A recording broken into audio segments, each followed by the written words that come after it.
I have informed the Secretary-General of my intention to step down after more than 6.5 years serving as the United Nations Special Envoy for Syria, and he has graciously accepted my request.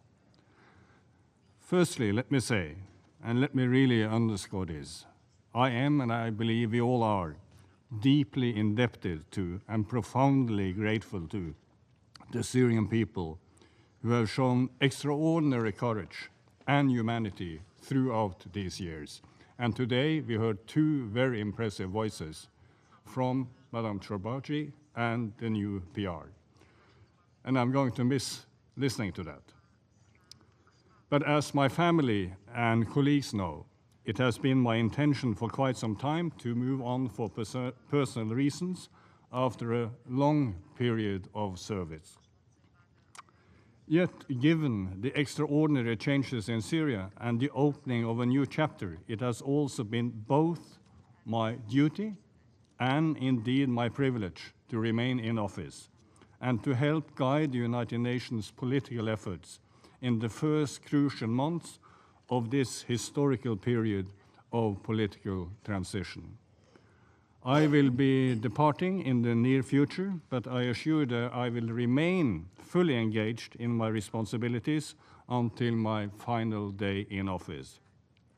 I again extend my deepest gratitude to the Secretary-General for his trust and unwavering support, and indeed to my exceptional team for their tireless dedication, and to the Security Council for its sustained backing throughout this journey.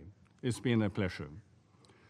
My experience in Syria has affirmed an enduring truth that sometimes it's darkest before the dawn. For so long, progress seemed absolutely impossible, until suddenly it came. Few have endured suffering as profound as the Syrians, and few have demonstrated such resilience and determination.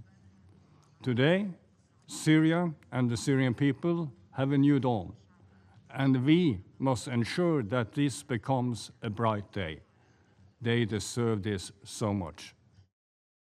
On December 7th, both Mr. Pedersen and I were together in Doha when we've received the news that the regime has fallen. Being a special envoy for any conflict, let alone one that we Syrians know, is no easy job. I think everyone around this council can agree with me on this point. This is perhaps not unique to Syria, but Syria has presented incredible challenges for all the envoys that were bestowed with such a big responsibility.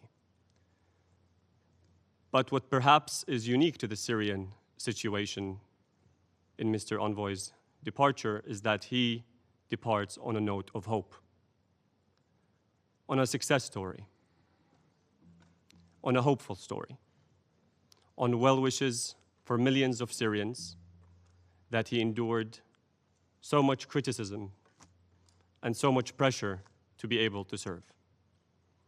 I wish him and his family, who I'm sure endured equally as much during that period, all the best.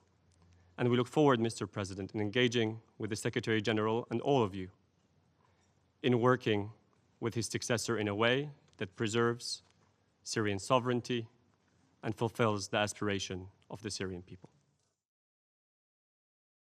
Let me welcome you, Ambassador Ibrahim al-Olabi, in your new role as the permanent representative of Syria to the United Nations in New York. I wish you well in these historic times. Let me start with a point that bears repeating, because it is easy to forget. The interim authorities in Damascus are grappling with a massive legacy of war and autocracy. They have inherited not just the ruins of shattered buildings, but the deeper wreckage of a battered social fabric, decayed institutions, and a hollowed-out economy. Syria urgently requires international material assistance on a scale commensurate with its needs and ambition. We need to see the private sector's footprint back in Syria, including through nurturing Syria's domestic private sector to ensure that what exists survives and thrives. To achieve this will require more support from the region and the wider international community, and sustained sanctions and export control relief, reassurances to banks and companies, and an accelerated path of domestic reforms. It also, of course, requires political stability. On the state acting as a state for all, not just in word, but also in deed. My recent visit to Damascus also further cemented my conviction of the centrality of transitional justice to the success of the entire political transition. تمضي سورية اليوم قدما في مسيرة التعافي وإعادة البناء، وها هي تتجاوز مرحلة تلو الأخرى. فبعد تحرير البلاد من الاستبداد والحفاظ على مؤسسات الدولة وملء الفراغ الرئاسي، تم البدء بحوار وطني ثم تشكيل حكومة متنوعة مبنية على الكفاءات. واليوم تستكمل الجهود لإجراء عملية انتخابية تناسب خصوصية المرحلة الانتقالية وتحديات ما بعد النزاع، وذلك بهدف ملء الفراغ التشريعي في استحقاق سيد الرئيس هو الأول من نوعه منذ عقود طويلة يقوم على العمل نحو فصل السلطات. ونرحب في هذا السياق بالاتفاقات بين اللجنة العليا للانتخابات وعدد من منظمات المجتمع المدني and the forging of genuine Syrian consensus. And regrettably, the specter of external interference continues to loom large. This month has seen further intervention by Israel, including Syrian state media reporting an incident of Israeli killing of several Syrian soldiers, and an Israeli command landing south of Damascus, as well as further strikes in early September. Mr. President, this kind of external intervention is unacceptable and must stop.